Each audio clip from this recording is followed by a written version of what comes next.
But whenever we're talking about legal adults, how do we choose to legislate based on those Christian beliefs? Or should we choose to? Yeah, I think that's why you need a legislature.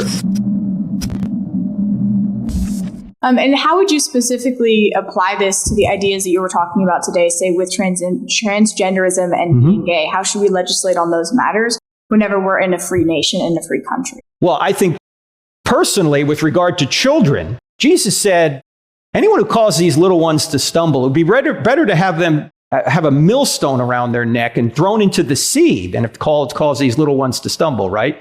We have to take special care for the children. First of all, we ought to protect the unborn. And now I know you guys aren't going to believe me on this, but California is about to sign a bill that will allow children to be killed up to 28 days after birth. Just did a whole podcast on this 2 days ago.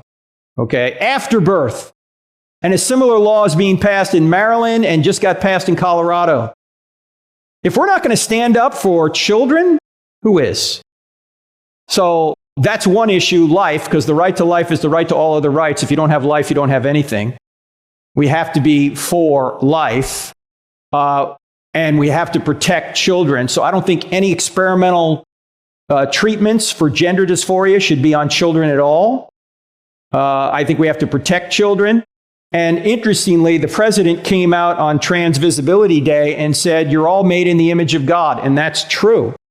President Biden was exactly right about that because he was talking about they're all made in the image of God. But you know what he left out? He left out the next phrase. And he made them male and female.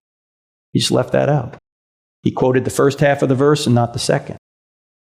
And if that's the basis of our beliefs, then of course with children it seems as though it's a different issue because they aren't legally adults. And of course we have different rules for people depending on their age.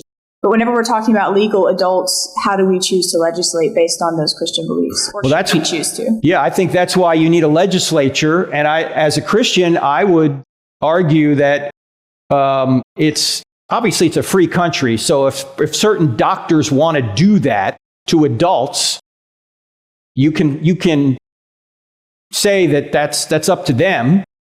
It's affecting their own bodies. But I would have a lot of requirements about knowing really what the surgery is going to do and give people fully informed consent as to what's going to happen in a free society if they choose to go down that route.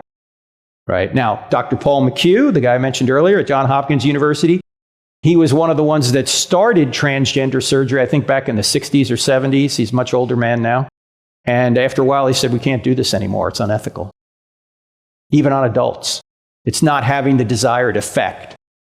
So if you take his research, you would say, this probably ought not be done.